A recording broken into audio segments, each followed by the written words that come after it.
We're sitting here with Mia Glick, and she is a certified, is that correct, certified? Yes.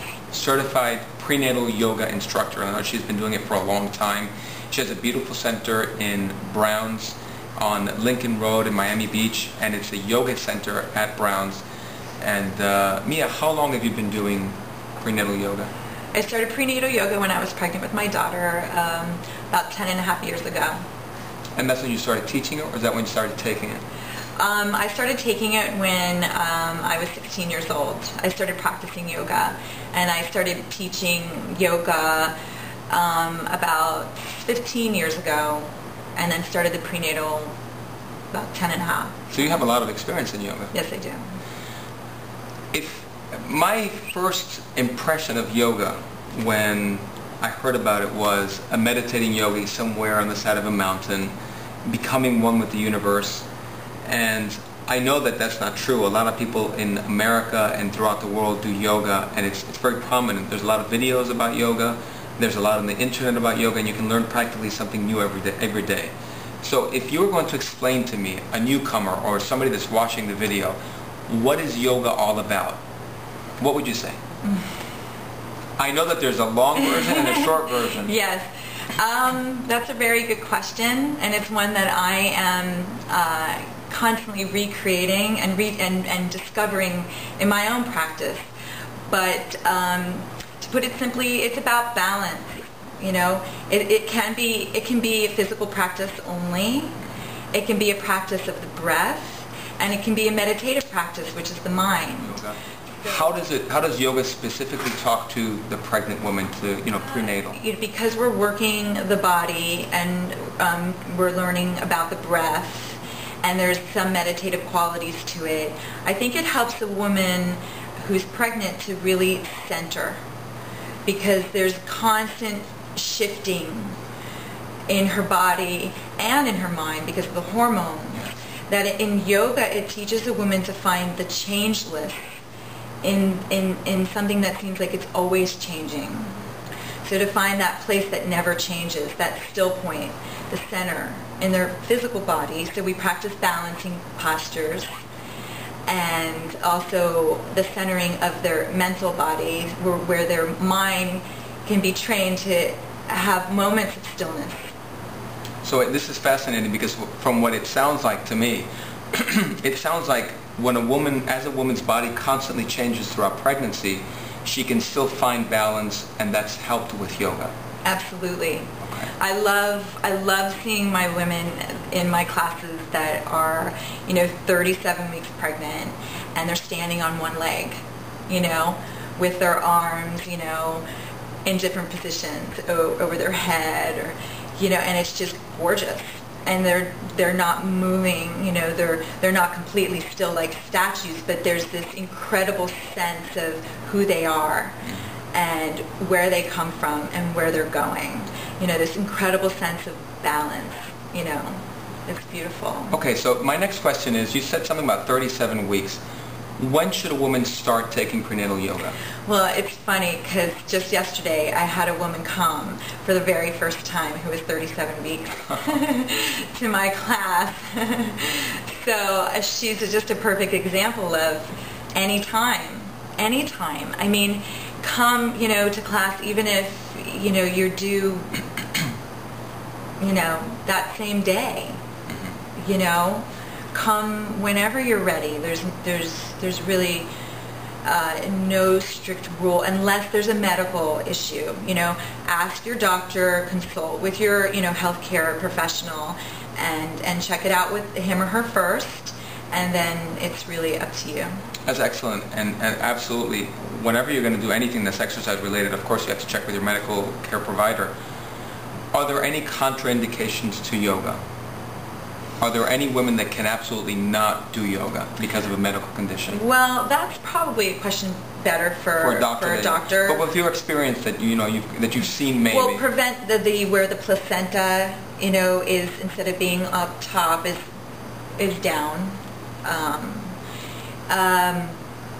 If they've had weak cervix, those are the only ones I can really think of right now. Maybe high blood pressure. Okay.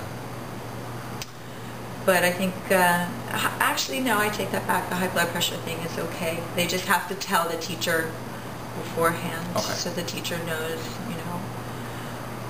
But yeah, that's it. So, and again, I want to reiterate that if you have any condition that you may suspect, that if you do anything physical more than what you usually do, please consult with your health care provider.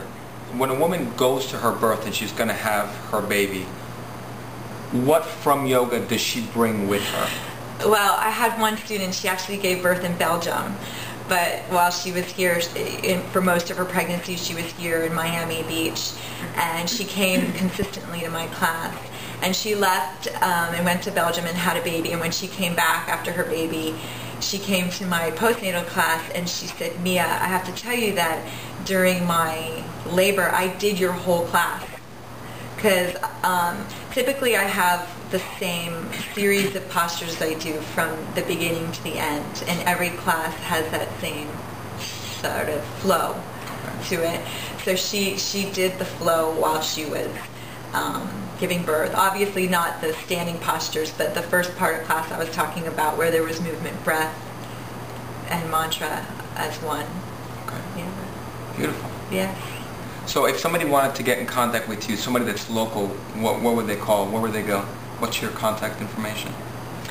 They can go to my website, which is yogawithmia.com, and they can email me through there. It has all my contact information there. But I'd like to say one more thing, and some babies are born through the window and not the door. And so for women who are having planned cesareans, or they're, you know, giving birth by cesarean, they can still use these yoga techniques as well. Oh, it's very good to know. The breathing, the mental focus, the staying conscious, and they can have a conscious birth with, you know, other ways as well. So I just think it's really important to embrace all styles of birth, of giving birth, so that there's more acceptance afterwards as well, you know. That's very, very good to know. So for those women that are having a hospital birth, or having a birth with a midwife, if they're going to have a cesarean section, they can still use yoga as a tool, not only physically but also mentally. Yes, their breath, you know, staying connected to their body, to their baby, to their breath, to their mind, you know. Are they in their negative mind? Are they fearful? You know, and just being able to have the tools, maybe a mantra to breathe with that can carry them through the birthing process. Yeah. Okay. All right. Hi. Hi, Louie. Beautiful. Hi. Well, I'd like to thank you very much for being with us today and for sharing your information and your knowledge. And I know that a lot of people have learned many, many good things.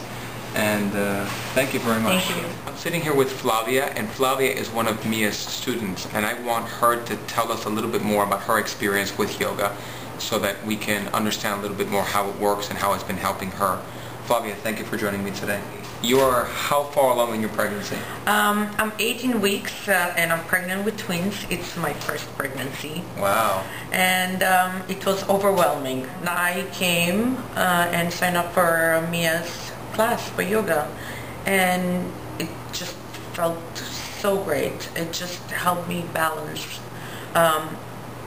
made my body stronger, my mind stronger, and I think it relieved a lot of the anxiety that I felt at the beginning, and I'm very grateful. Let me ask you this then. Did you have a lot of fear at the beginning when you found out that you were pregnant? Typical fears that women usually have, and then has that changed as you've been doing yoga? I did. So I had a lot of fear and anxiety. Doing yoga helped me overcome it. Every time I go to my yoga classes, I feel that I'm leaving a better person. I'm not afraid. Now I'm not afraid that my babies are going to be premature. I'm pretty sure that having a strong body and a strong mind will help me carry them to term. And then having healthy babies and a healthy delivery will be wonderful. Beautiful. Thank you so much for sharing your story with me. Thank you.